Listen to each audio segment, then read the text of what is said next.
Prime Minister Mia Mottley of Barbados gave the opening at COP26, the World Leaders Summit. And I tell you, she was inspirational. I want you to listen to this, and then we'll take it on the other side. There are a few things that I want to point out that I think her speech, as much as it was great, should have been a bit more striking in a particular respect. Let's listen to her, and then we'll take it on the other side. How many more voices and how many more pictures of people must we see on these screens without being able to move? Or are we so blinded and hardened that we can no longer appreciate the cries of humanity? The pandemic has taught us that national solutions to global problems do not work. We come to Glasgow with global ambition to save our people and to save our planet. But we now find three gaps: on mitigation, climate pledges or NDCs. Without more, we will leave the world on a pathway to 2.7 degrees, and with more, we are still likely to get to 2 degrees. These commitments made by some are based on technologies yet to be developed, and this is at best reckless and at worst dangerous. On finance, we are $20 billion short of the $100 billion, and this commitment, even then, might only be met in 2023. On adaptation finance remains only at 25%, not the 50-50 split that was promised nor needed given the warming that is already taking place on this earth. Climate finance to frontline small island developing states declined by 25% in 2019. Failure to provide the critical finance and that of loss and damage is measured, my friends, in lives and livelihoods in our communities. This is immoral and it is unjust. If Glasgow is to deliver on the promises of Paris, it must close these three gaps. So I ask to you, what must we say to our people living on the front line in the Caribbean, in Africa, in Latin America, in the Pacific, when both ambition and regrettably some of the needed faces at Glasgow are not present? What excuse should we give for the failure? In the words of that Caribbean icon Eddie Grant, will they mourn us on the front line? When will we, as world leaders across the world, address the pressing issues that are truly causing our people angst and worry, whether it is climate or whether it is vaccines? Simply put, when will leaders lead? Our people are watching, and our people are taking note. And are we really going to leave Scotland without the resolve and the ambition that is sorely needed to save lives and to save our planet? How many more voices and how many more pictures of people must we see on these screens without being able to move? Or are we so blinded and hardened that we can no longer appreciate the cries of humanity?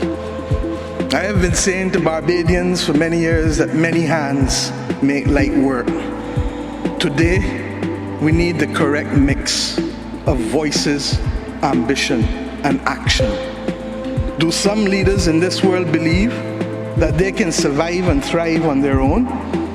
Have they not learned from the pandemic?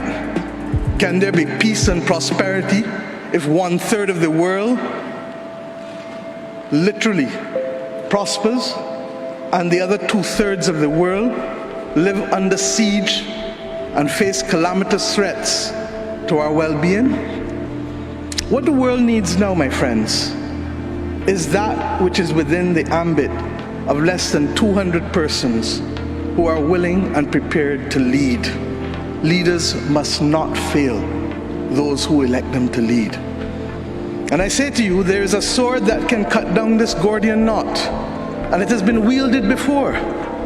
The central banks of the wealthiest countries engaged in $25 trillion of quantitative easing in the last 13 years. 25 trillion. Of that, 9 trillion was in the last 18 months to fight the pandemic. Had we used that 25 trillion to purchase bonds, to finance the energy transition, or the transition of how we eat, or how we move ourselves in transport, we would now today be reaching that 1.5 degrees limit that is so vital to us. I say to you today in Glasgow that an annual increase in the SDRs of $500 billion a year for 20 years, put in a trust to finance the transition, is the real gap, Secretary General, that we need to close, not the 50 billion being proposed for adaptation. And if 500 billion sounds big to you, guess what? It is just 2% of the 25 trillion. This is the sword we need to wield. Our excitement 1 hour into this event is far less than it was 6 months ago leading up to this event.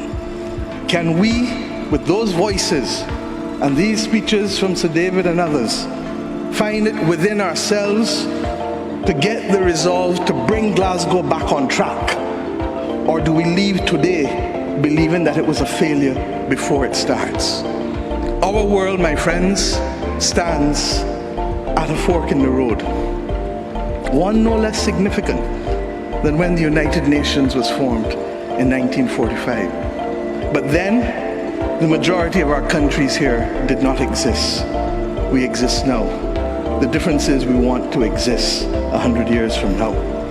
And if our existence is to mean anything, then we must act in the interest of all of our people who are dependent on us. And if we don't, we will allow the path of greed and selfishness to sow the seeds of our common destruction. The leaders of today, not 2030, not 2050, must make this choice. It is in our hands, and our people and our planet need it more than ever. We can work with who is ready to go, because the train is ready to leave. And those who are not yet ready, we need to continue to ring circle and to remind them that their people, not our people, but their citizens, need them to get on board as soon as possible. Code red to the G7 countries.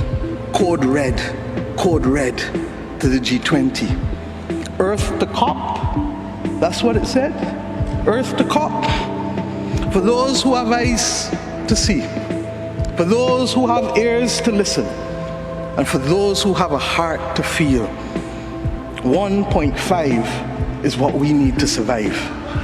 2 degrees, yes, SG, is a death sentence for the people of Antigua and Barbuda, for the people of the Maldives, for the people of Dominica and Fiji, for the people of Kenya and Mozambique, and yes, for the people of Samoa and Barbados. We do not want that dreaded death sentence.